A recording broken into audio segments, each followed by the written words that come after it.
नमस्कार साथियों, आज हम डिस्कस करेंगे नदियों के किनारे प्रमुख बसे नगरों के बारे में। हम ऐसे शब्द उठाते जाएंगे जिनसे शॉर्ट ट्रिक बनती जाएगी, तो आप कंटिन्यू इस वीडियो को देखें, आराम से 2-3 बार देखें तो आपको ये आराम से याद हो जाएंगे। ठीक है, तो सबसे पहले हम स्टार्ट करते हैं श्रीनगर के बारे में। श्रीनगर श्रीनगर जो कि एक ठंडा इलाका है और वहाँ पे कंटिन्यू आतंकवादी हमले होते ही रहते हैं। तो जो हमारे वहाँ पे फौजी भाई तैनात हैं वो कंटिन्यू इन आतंकवादी हमलों को झेलते रहते हैं और इनका डटकर सामना करते हैं। तो झेलना शब्द हमारे पास आ गया। तो श्रीनगर में झेलते रहते हैं, कौन झेलते रहते हैं?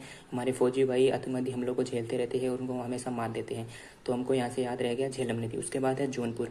जौनपुर से हमने शब्द उठा लिया जौन, यानी कि एक जौन नाम का व्यक्ति है जिसको गाय रखना बहुत अच्छा लगता है, जिसको गाय का दूध पीना बहुत अच्छा लगता है। तो वो अपने घर पे बहुत सारी गाय रखता है, उनका पालन पोषण अच्छे से करता है, उनका ध्यान अच्छे से रखता है।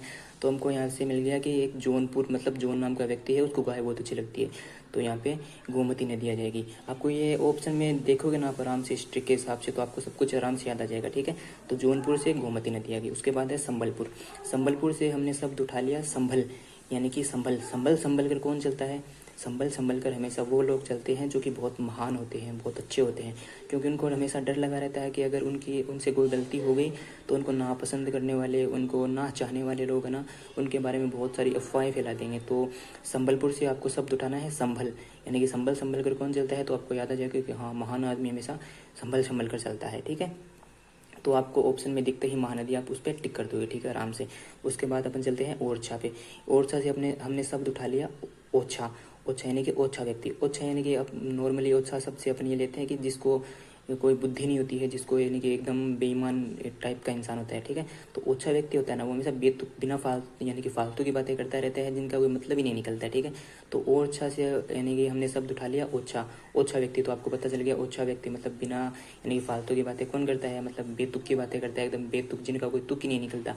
तो आपको नदी का नाम याद आ जाएगा बेतवा नदी। हाँ, बेतवा नदी आ गई। ठीक है, उसके बाद आ गया विजयवाड़ा। विजयवाड़ा से हमने शब्द उठा लिया विजय। तो विजय शब्द उठा लिया। तो विजय क्या होता है? यानी कि जो जीतता है। ठीक है, और विजय विजय हमेशा सत्य का, यानी कि सत्य और झूठ के अंदर हमेशा सत्य की विजय होती है। तो सत्य की विजय होती है, और विजय यानी सत्य का प्रतीक हम भगवान श्री कृष्ण को मानते हैं। तो आपको याद आ जाएगा कि हाँ, विजय विजय मतलब सत्य, सत्य की हमेशा विजय होती है, और सत्य का प्रतीक हम भगवान श्री कृष्ण को मानते हैं। तो भगवान श्री कृष्ण यानी कि कृष्णा नदी। आपको ऑप्शन में देखते ही आपको याद आ जाएगा कृष्णा नदी। ठीक है, अगला नगर है हमारे पास कटक, यानी कि कटक से हम सब निकालेंगे खटकना। ठीक है, तो खटकता कौन है? खटकता हमेशा महान आदमी है जो सबकी आंखों में खटकता रहता है। तो यहाँ से कटक से खटकना शब्द निकाल लिया हमने, और खटकता हमेशा महान आदमी है, तो यहाँ पे महानदी आ गई। उसके बाद है कोटा, यानी कि आपको किसी की शादी में जाना है, तो शादी में जाने के लिए आपके पास कोट नहीं है, तो आप मार्केट जाके कोट लेके आते हैं। ठीक है, तो कोट के नीचे पहनने के लिए आपको स्लीपर या फिर शूज़ नॉर्मली चाहिए होते हैं।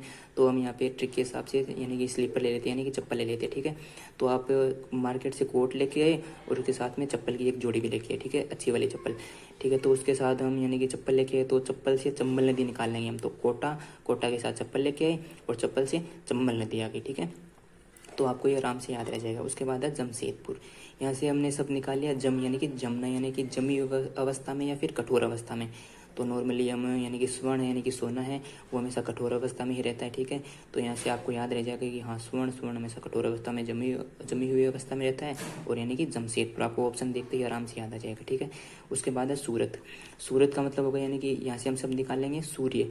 ठीक है, तो सूर्य सूर्य होता है वो हमेशा ज्वलनशील यानी कि अवस्था में रहता है, यानी कि तपती हुई अवस्था में रहता है, यानी कि हमेशा तपता रहता है। ठीक है, तो सूर्य हमेशा तपता रहता है, मतलब ताप्ती नदी आ गई। तो आपको नॉर्मली ऐसे ऑप्शन में देखते ही आपको आराम से नॉर्मली याद आ जाएगा। ठीक है, यानी सूरत मतलब सूर्य जो कि हमेशा तपता रहता है, यानी कि ताप्ती नदी आ गई। उसके बाद है कन्नौज।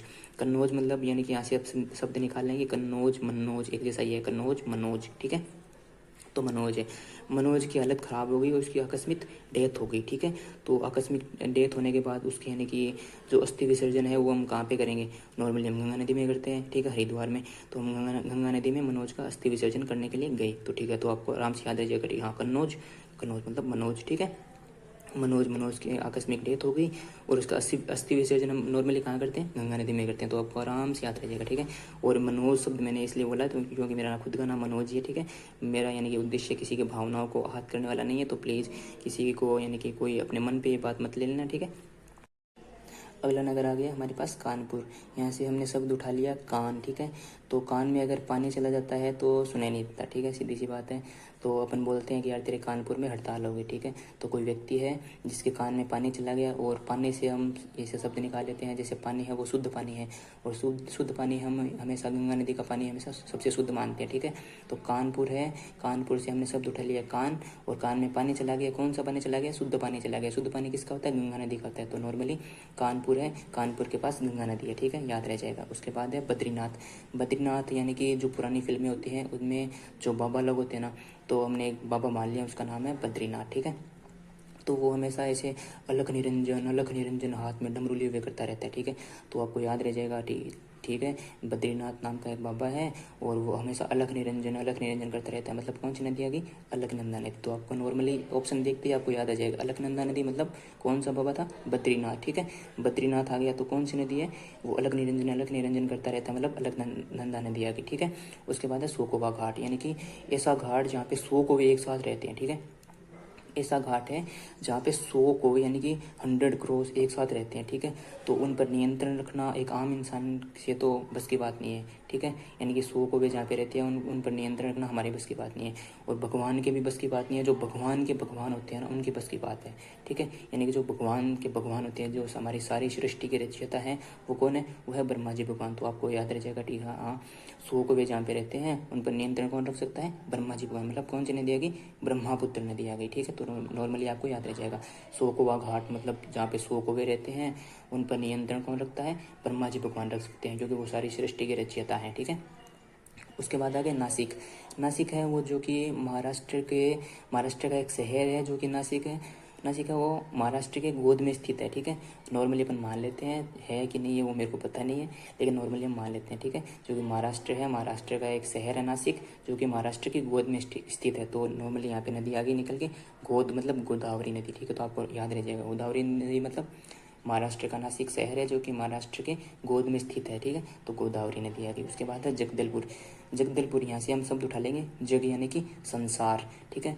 तो जग यानी कि जग को हरा भरा, और जग को अगर संसार को हरा भरा करने का और उसको एकदम नष्ट करने का किसके पास अधिकार है, या फिर कौन कर सकता है? वो कर सकता है भगवान इंद्र। भगवान इंद्र अगर बारिश कर देते हैं तो सारा संसार एकदम हरा भरा हरियाली युक्त हो जाएगा, ठीक है। और अगर भगवान इंद्र अगर बारिश नहीं करेंगे ना, तो सारा जग है यानी सारा संसार है वो दलदल की स्थिति में आ जाएगा एकदम। तो जगदलपुर मतलब संसार दलदल की स्थिति में कौन ला सकता है? भगवान इंद्र ला सकते हैं। मतलब कौन सी नदी आ गई? इंद्रावती नदी आ गई, ठीक है। नॉर्मली अपने को याद रह जाएगा, ठीक है। तो ये आपके 15 जो नगर हैं जो नदियों के किनारे बसे हैं, प्रमुख नगर है ये, तो आपको आराम से याद हो जाएंगे, ठीक है। और इसके आगे जो नगर बचे हैं वो मैं आपको अगले वीडियो में आराम से इससे भी शॉर्ट ट्रिक में आपके लिए लेके आऊँगा। तो प्लीज़ चैनल को सब्सक्राइब कीजिए, लाइक कीजिए, ठीक है। और आराम से देखिए और पढ़ाई करते रहिए। Thank you. जय माता दी और जय हिंद, जय भारत।